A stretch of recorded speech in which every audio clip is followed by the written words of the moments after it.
The warships appeared in Earth's orbit on a Tuesday morning. There were 12 of them, each one larger than a city.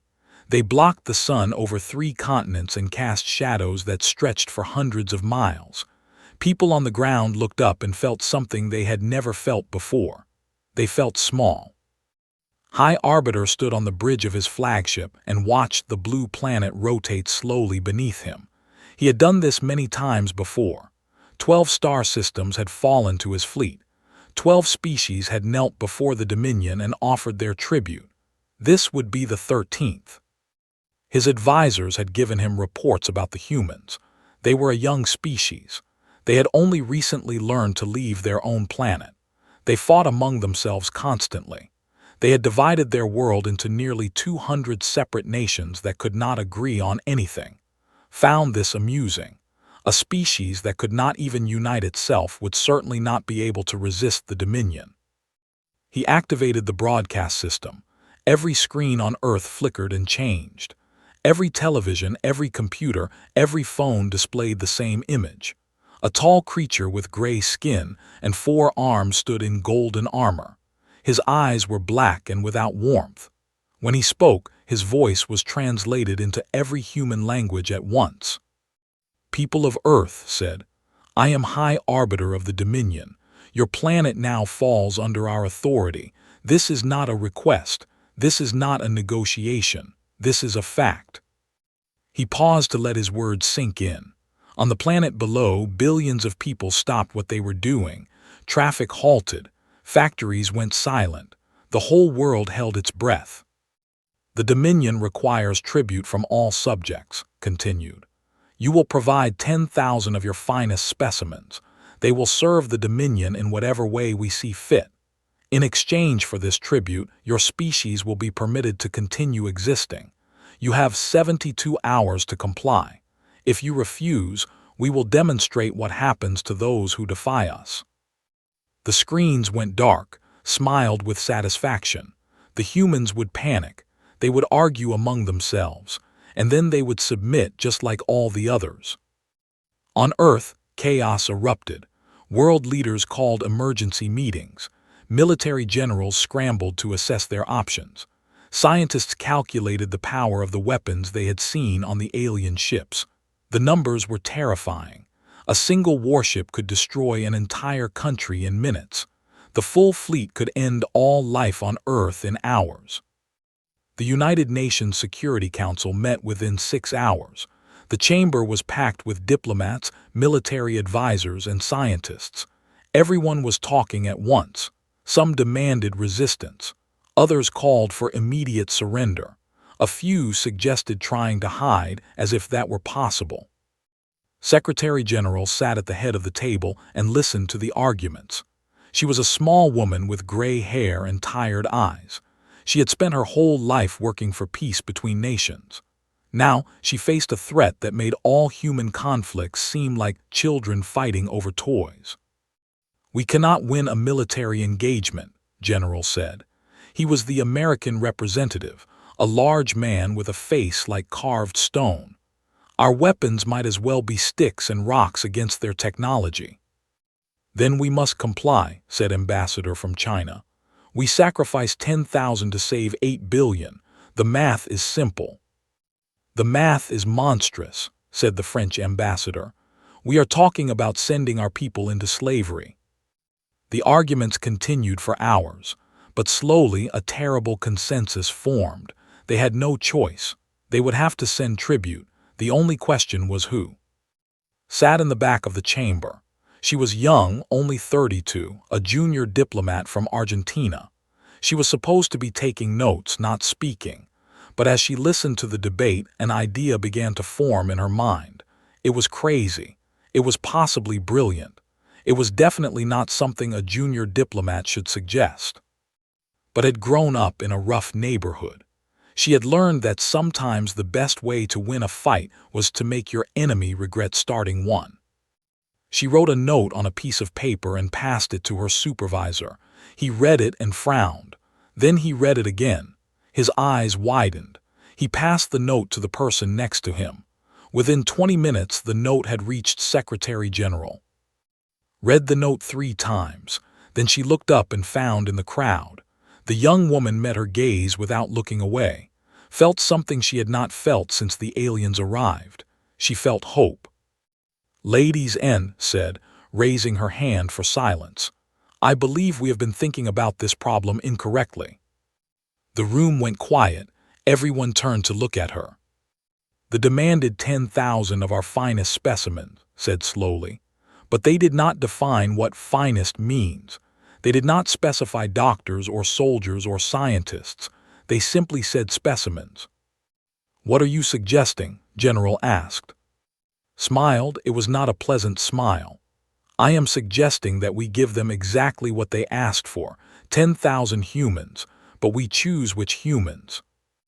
Understanding spread through the room like ripples in water. Some faces showed shock. Others showed horror, but more than a few showed the same grim smile that war. Every nation has people it would rather not have, continued.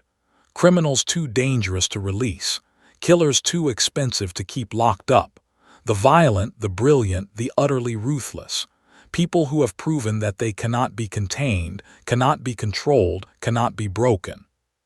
You want to send our prisoners? Ambassador asked. I want to send our monsters, replied. They believe they can take our people and turn them into slaves. They believe they can break them. Let us see how well their methods work on people that humanity itself could not break. The vote took less than an hour. It was unanimous. 3 days later, transport shuttles descended from the fleet. They landed at locations around the world, ready to receive tribute. But instead of crying families and chained slaves, they found buses arriving from maximum security prisons. The humans who walked up the loading ramps were not afraid. Many of them were smiling.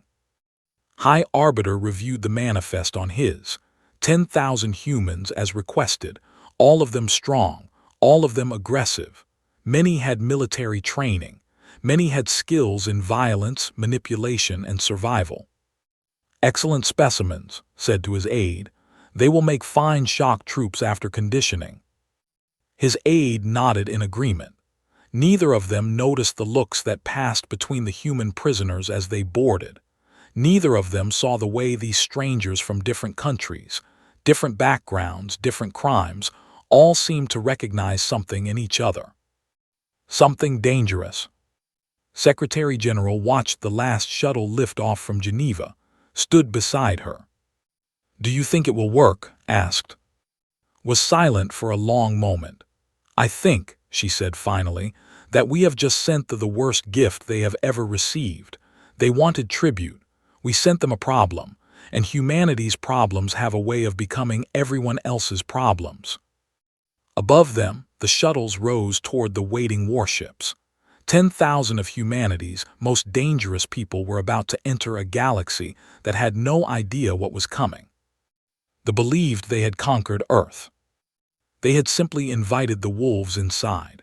The transport ship was called the Dominion's Glory. It was the largest vessel had ever seen. As he walked up the loading ramp with chains on his wrists, he counted the guards, noted the weapon types, and memorized the layout of every corridor they passed through. Old habits never died. Was 53 years old. He had spent 20 of those years in Russian special forces and another 15 in a concrete cell. The things he had done to earn that cell were not spoken about in polite company. He had killed 37 people, though the official count was only 19. The others had never been found. A guard shoved him forward. The alien was tall and gray-skinned with 4 arms. It spoke in a language did not understand, but the meaning was clear. Move faster. Smiled. He had been moved by guards before. He had also killed guards before, but not today. Today, he was exactly where he wanted to be. A cell on Earth meant death by old age. A ship heading to the stars meant possibilities. The holding area was enormous. Thousands of humans were already there, sitting on metal benches or standing in groups. Scanned the crowd with practiced eyes. He recognized the types immediately. There were gang leaders with tattoos covering their faces. There were soldiers with the dead eyes of men who had seen too much. There were women who moved like predators and men who watched everything with calculating intelligence. Earth had sent its finest, indeed. A woman approached. She was small, maybe 40 years old, with short gray hair and glasses. She looked like someone's grandmother. But notice the way she walked, the way her eyes measured him, the way her hands never stopped moving. "You are Russian Special Forces," she said. Her accent was American, if I am not wrong. "Who are you?" asked. "Dr. Sarah, my friends call me Doc." She smiled, and there was something wrong with that smile. "I was a surgeon, a very good one. I saved many lives using methods that others considered unacceptable." Understood. Every person in this room had crossed a line that normal people feared to approach. They were all monsters of one kind or another. "Why are you talking to me?" he asked. "Because I am making a list," Doc said. "A list of useful people, and you seem very useful." Before could respond, a commotion erupted near the far wall. A massive man with arms like tree trunks had grabbed a guard by the throat. The alien struggled and choked, while other guards rushed forward with weapons raised. "Interesting," Doc said, watching calmly. "That is American. He killed 11 people with his bare hands. The guards should have brought more weapons." The other guards fired. Bright energy beams struck in the back. He roared in pain but did not fall. Instead, he squeezed harder. There was a wet cracking sound and the guard went limp, then finally collapsed, unconscious but alive. The room went silent. Every human watched as the guards dragged away, but there was no fear in their eyes. There was respect. A voice spoke from behind. "He will be a problem, but a useful problem if pointed in the right direction." Turned. A woman stood there, tall and beautiful with dark hair and darker eyes. She wore the orange uniform of a prisoner, but she carried herself like a queen. "Maria Santos," she said, offering her hand. "I ran the largest criminal organization in South America before they caught me." "I know who you are," Maria smiled. "I know who everyone is. That is my gift. I know people. I know what they want, what they fear, what they will do when pushed. And I know something else." "What is that?" "These aliens have made a terrible mistake." Maria looked around the room at the assembled criminals, killers, and masterminds. "They think they have collected slaves. They have not. They have collected an army. They just do not know it yet." Over the next several hours, more prisoners arrived. Watched them come and began to understand the scale of what Earth had done. Every nation had contributed its worst. From Japan came a man who had hacked into every major government on Earth and sold their secrets to the highest bidder. From Nigeria came Obi, a woman who had built a smuggling empire that moved everything from weapons to people across 3 continents. From Germany came Hans, a former scientist who had conducted experiments that made even hardened criminals uncomfortable. There was Teller, an American who looked like an accountant because he was one. He had stolen more money than most countries had in their treasuries. He had bankrupted corporations and collapsed economies just to see if he could. The authorities had found him living in a small apartment, eating cheap food, with billions hidden in accounts around the world. He had not stolen for greed. He had stolen because the puzzle amused him.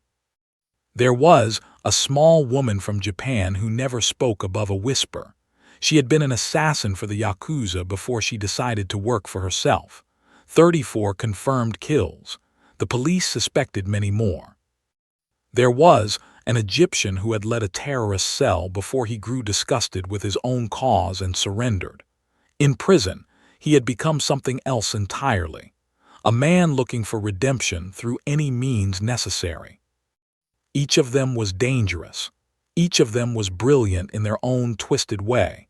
And each of them had received the same offer from their governments. Go to the stars as tribute and your sentence ends. Refuse and rot in your cell until you die. None of them had refused. The guards watched the prisoners with weapons ready. They had been trained to handle conquered species. They knew how to break spirits and crush resistance. But something about these humans made them nervous. The prisoners did not cower. They did not cry. They watched the guards with calm, measuring eyes, like predators studying prey. High Arbiter visited the holding area on the third day. He walked among the prisoners with his hands clasped behind his back, examining them like livestock at a market. "Strong specimens," he said to his aide. "Aggressive. They will require significant conditioning, but they will serve well." Maria Santos stood near enough to hear. She did not understand the alien language, but she understood the tone, the arrogance, the certainty that these creatures were in control.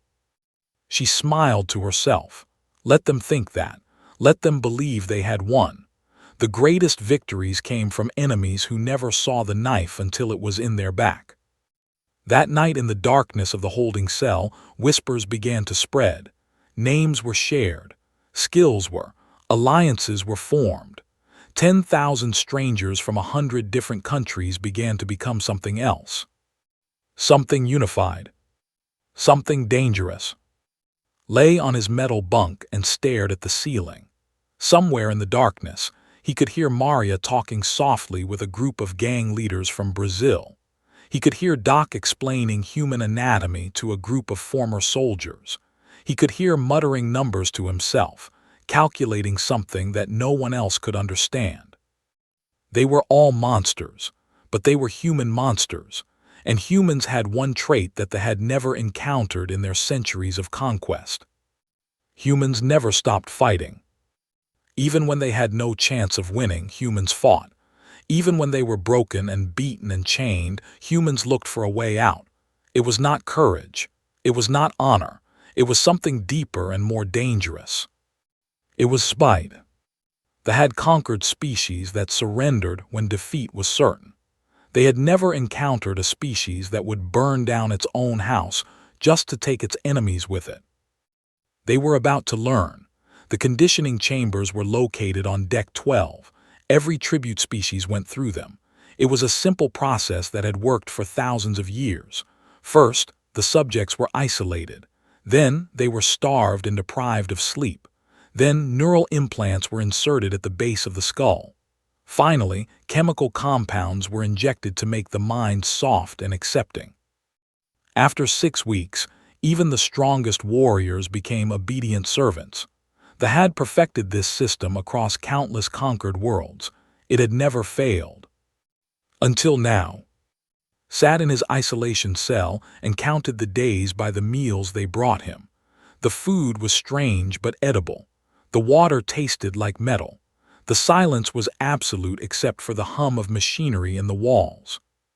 On the 10th day, they came for him. 2 guards strapped him to a metal table. A doctor approached with a device that looked like a silver spider, watched calmly as the device was pressed against the back of his neck. There was a moment of sharp pain, and then a strange feeling spread through his body. Peace, calm, the desire to obey. Recognized the feeling immediately. He had been drugged before, during his training in the Special Forces. They had taught him to resist interrogation, to compartmentalize his mind, to hold onto his identity even when chemicals flooded his brain. The doctor spoke to the guards, did not understand the words, but the tone was satisfied. Another successful implantation. They returned him to his cell, lay on the floor and explored the feeling of the implant in his mind. It was like a voice whispering suggestions.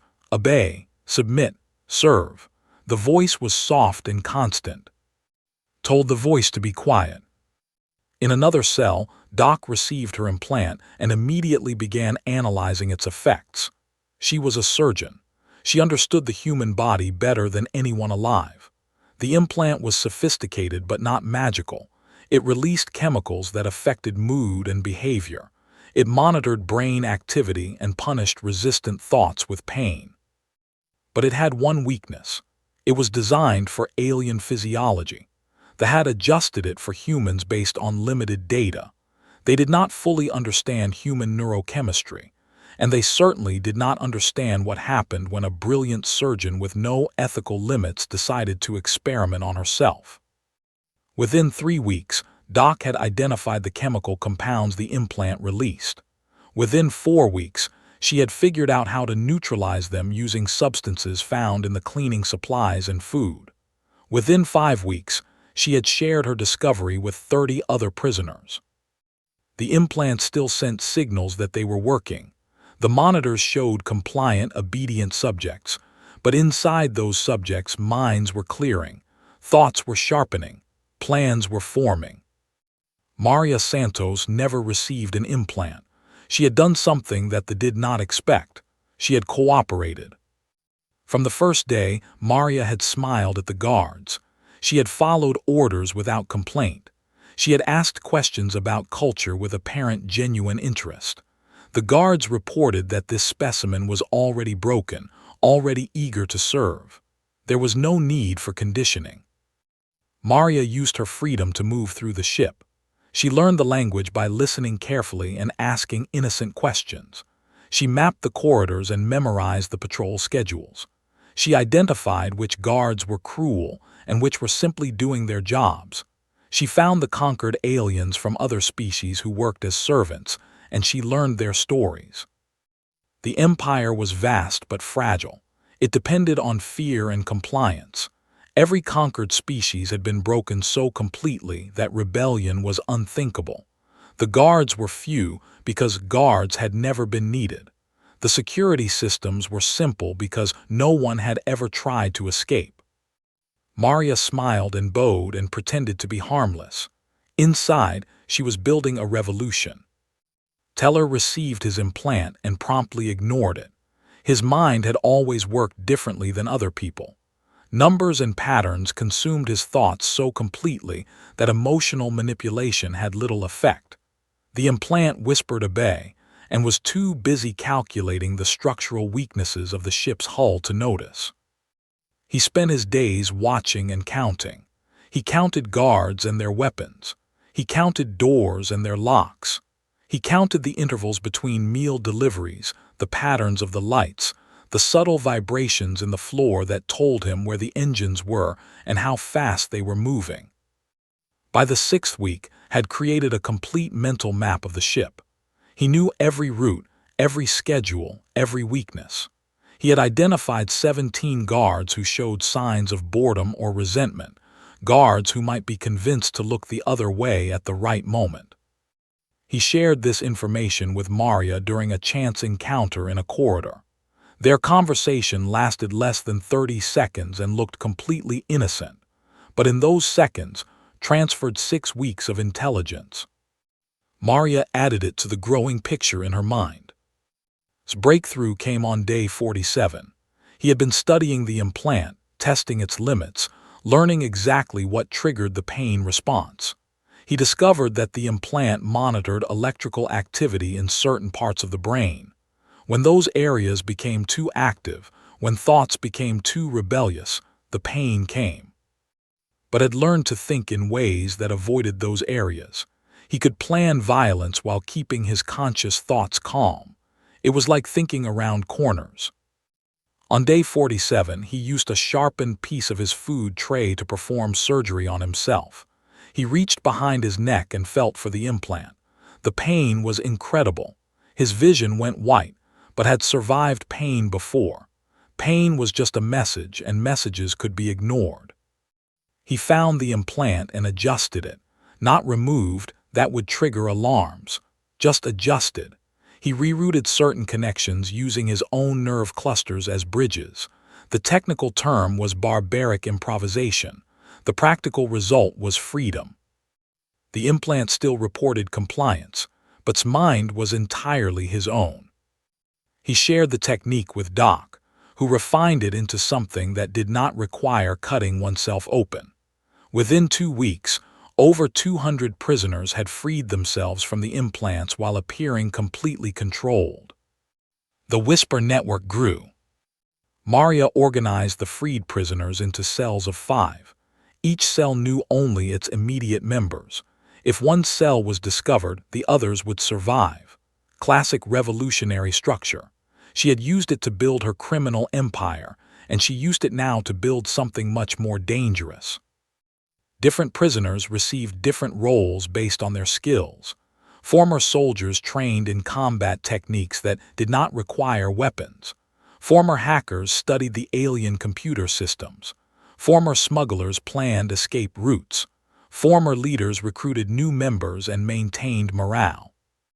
Doc established a secret medical station in an unused storage room. She stockpiled supplies stolen from the medical bay. She also began experimenting with biochemistry, learning what substances would help and what would harm. The knowledge would be useful soon. Identified the ship's communication systems and began learning how to use them.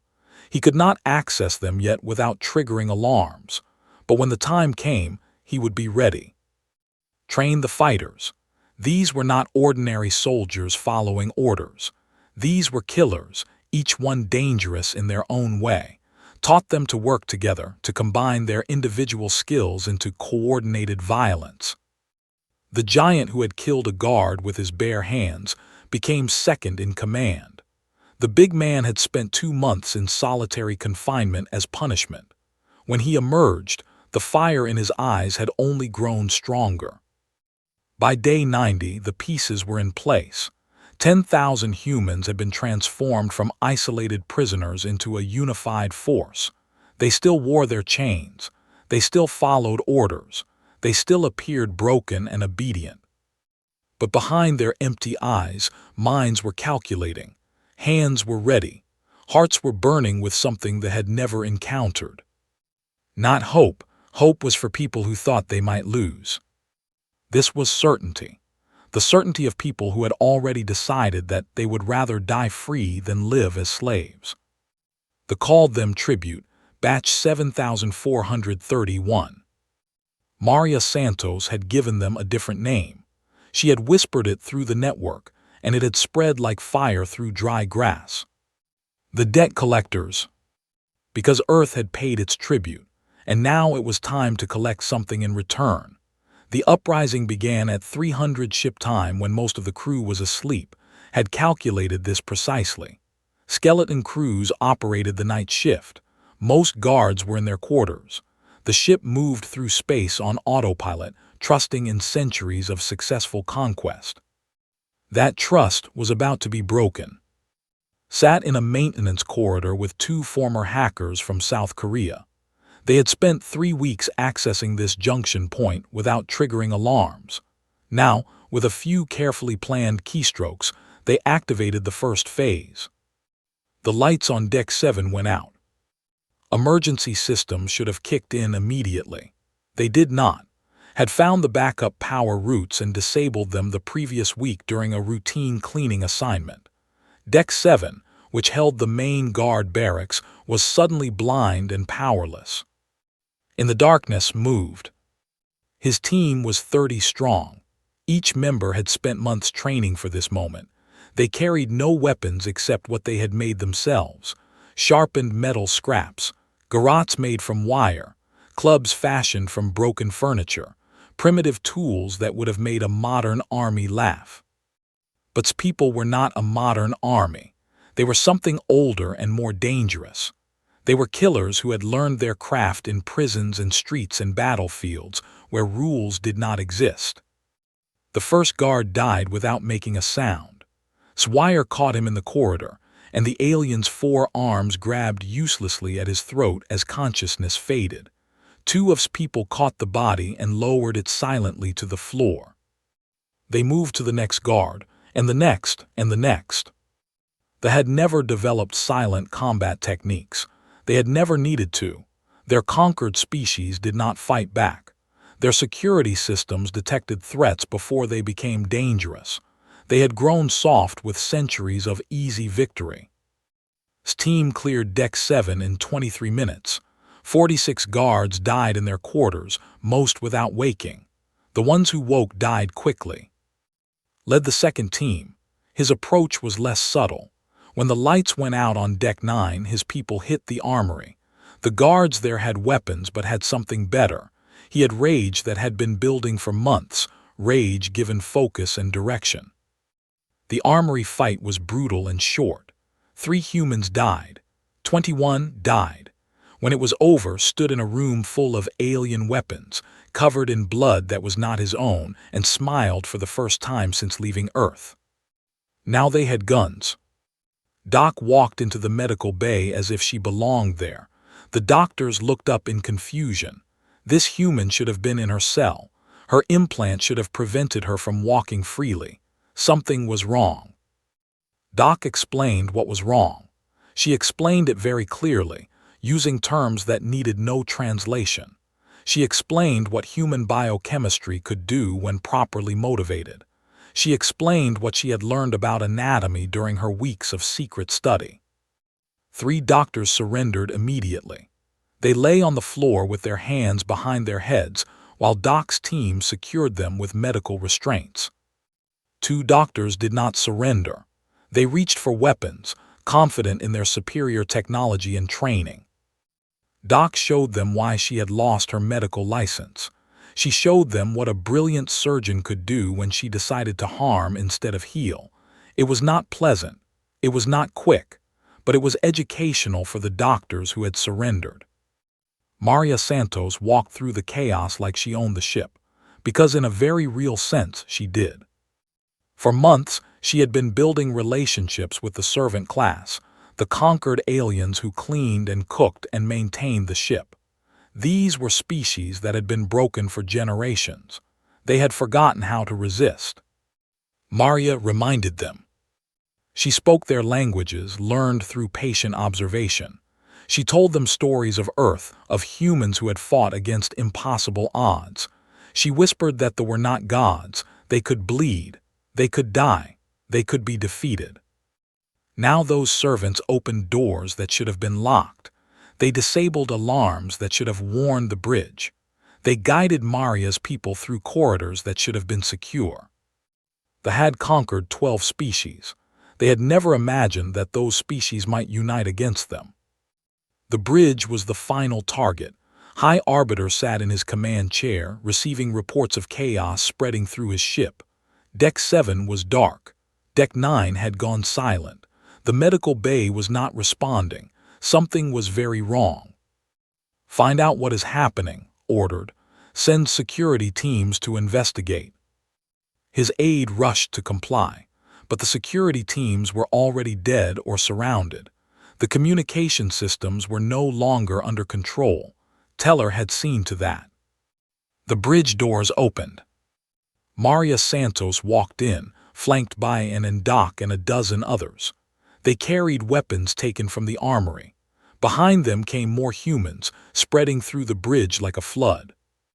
Rose from his chair. His hand went to his sidearm but was faster. The weapon was out of the High Arbiter's hand before he could draw it. "What is this?" demanded. "You are tribute, you are conditioned, you cannot do this." Maria picked up his own ceremonial blade from where it hung on the wall. It was beautiful, forged from some alien metal that gleamed like captured starlight. She pressed it against the High Arbiter's throat. "Your conditioning did not work on us," she said. Her was accented but clear.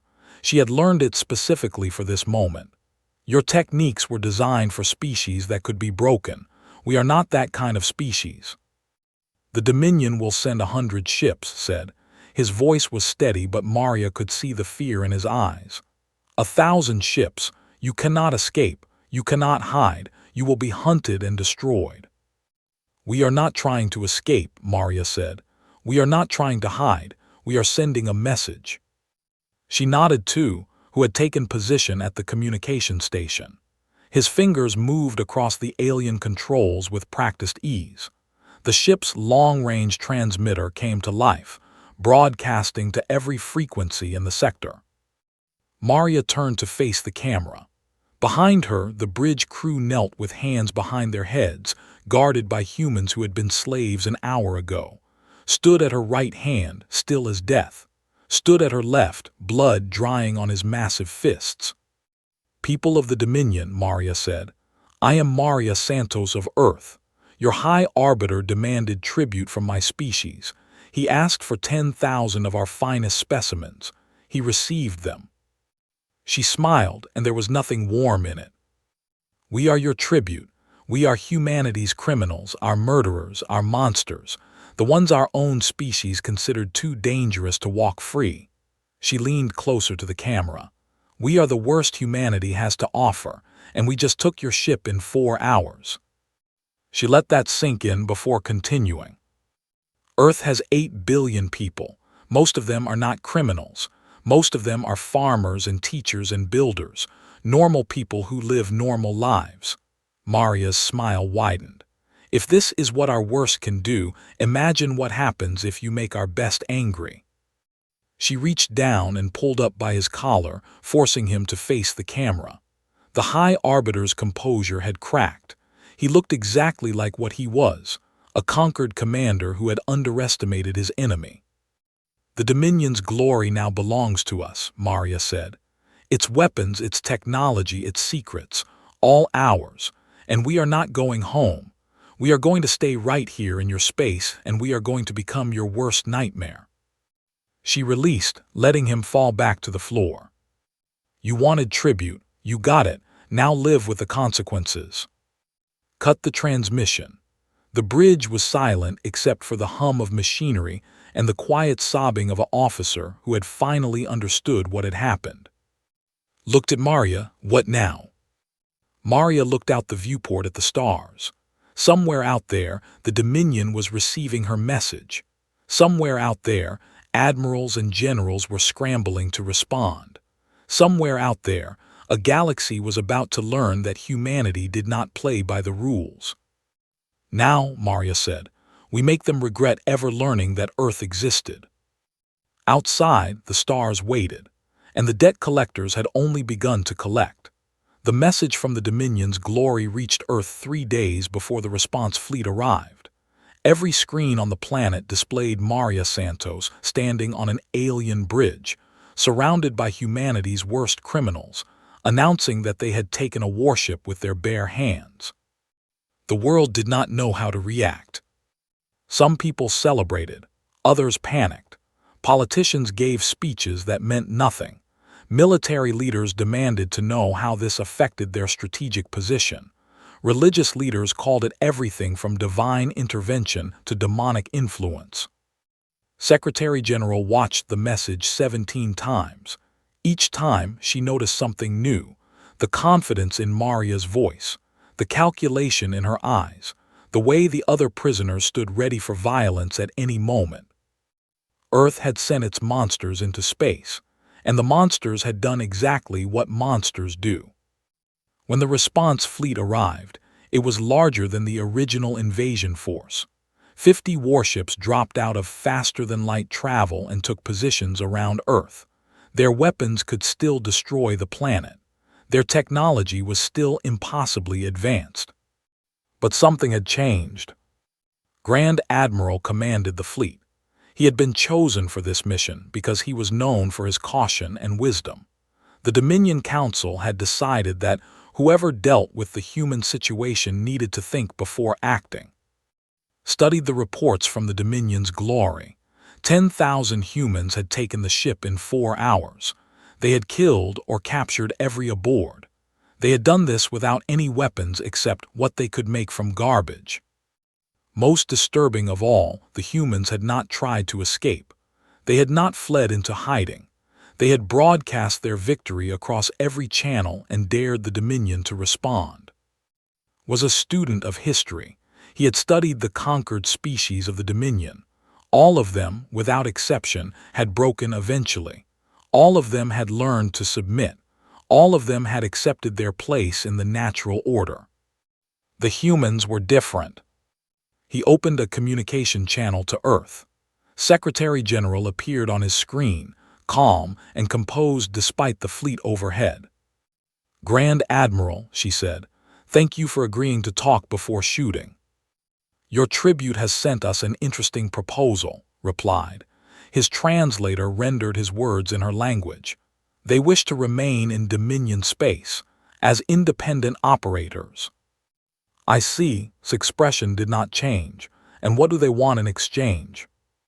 They want weapons, ships, resources, paused. They want to continue their activities without Dominion interference. What activities would those be? Was silent for a long moment. In the 3 days since Maria's broadcast, the debt collectors had been busy. They had attacked a supply depot and stolen enough weapons to arm a small army. They had liberated a prison ship carrying slaves from 3 different conquered worlds. They had broadcast messages encouraging rebellion to every subjugated planet in the sector. They had become exactly what Maria had promised, a nightmare. "Your criminals are destabilizing our entire region," said. "They are encouraging resistance among populations that have been for generations. They are disrupting trade routes and destroying infrastructure. They are making it very expensive to maintain order." That does sound like them, agreed. They were expensive to maintain on Earth as well. Understood then. The humans had not sent tribute. They had sent a weapon aimed directly at the Dominion's greatest weakness, the assumption that conquered species would stay conquered. "You planned this," he said. "We survived this," corrected. "The planning came later." The negotiations took 6 days. They were the strangest negotiations in history. Earth was demanding concessions from an empire that could destroy it. And the empire was listening, because 10,000 humans in a stolen warship were causing more damage than most actual wars. The Treaty of Humiliating Necessity was signed on the 7th day. They agreed to recognize Earth as a sovereign world, not subject to tribute or conquest. They agreed to provide technological exchanges, giving humanity access to faster-than-light travel and advanced manufacturing. They agreed to withdraw their fleet and never return. In exchange, Earth agreed to keep its prisoners in Dominion space. The debt collectors would not come home. They would remain among the stars, where they could continue being someone else's problem. It was not a fair trade by any conventional measure. Earth gave up 10,000 people and received freedom and technology in return. The Dominion gave up its conquest and received ongoing chaos in return. But both sides understood the real calculation. Earth could not have won a military war. The Dominion could not have won against an enemy that refused to stop fighting. This was the only solution that did not end in mutual destruction. Secretary-General signed the treaty with a steady hand. When it was done, she looked directly into the camera and addressed the debt collectors across the vast distances of space. "You were our criminals," she said, "our failures, the ones we could not save and could not stop. Today you have saved us all. The people of Earth will not forget what you have done." Maria Santos received the message in the command center of the Dominion's Glory, which she had renamed the Free Enterprise. Around her stood the core of her leadership team, who now commanded the military forces. Doc, who had established medical facilities across 3 stolen vessels, who managed logistics and intelligence, who led the shock troops in every boarding action. Behind them, through the viewports, a small fleet of captured and stolen ships waited. The debt collectors had grown. Freed slaves from other worlds had joined them. Criminals and outcasts and rebels from a dozen species had heard Maria's message and come to fight. "Earth is free," Maria said. "Our job is done." Shook his head.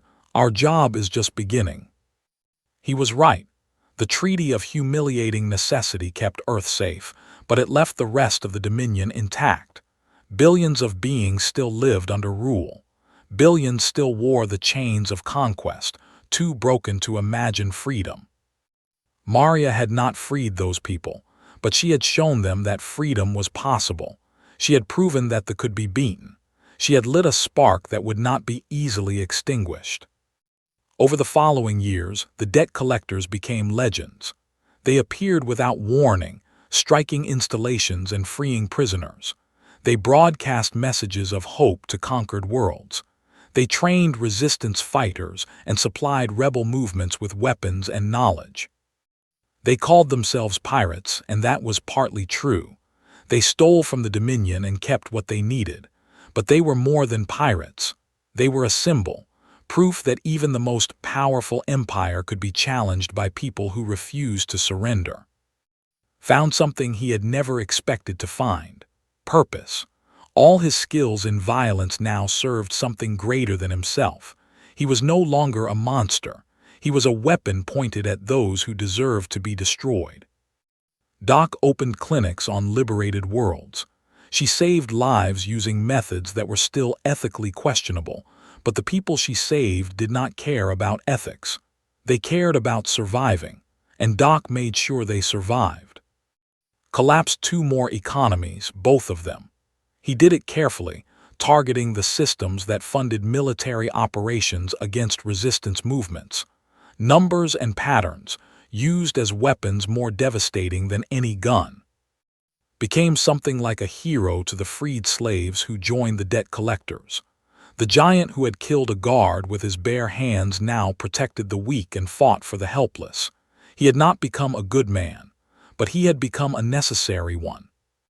Maria Santos became queen of an empire that owned nothing. Her people lived on stolen ships, ate stolen food, and fought with stolen weapons. They had no home, no future, no safety.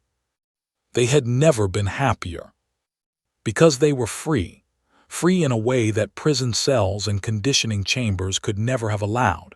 Free to fight, to die, to matter. Free to be exactly what they were: humanity's monsters, unleashed upon a galaxy that had made the mistake of underestimating them. Years later, when historians wrote about the first contact between humanity and alien life, they would struggle to explain what had happened. Earth had faced certain conquest and had won without firing a shot.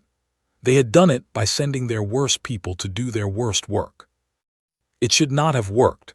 By any rational analysis, 10,000 criminals should not have been able to challenge an interstellar empire. But humans were not rational creatures. They were stubborn, spiteful, brilliant, and utterly unwilling to accept defeat. They learned this lesson the hard way. So did every other species that tried to threaten Earth in the centuries that followed. The word spread across the galaxy, whispered in fear and wonder. Do not anger the humans. Even their failures are dangerous. Even their prisoners are weapons. And if you make their best angry, there will be no force in the universe that can save you. On the bridge of the Free Enterprise, Maria Santos looked out at the stars and smiled. She had been a criminal, a prisoner, a slave. Now she was something else entirely. She was humanity's gift to a hostile universe, a reminder that the meek might inherit the earth. But the dangerous would inherit the stars.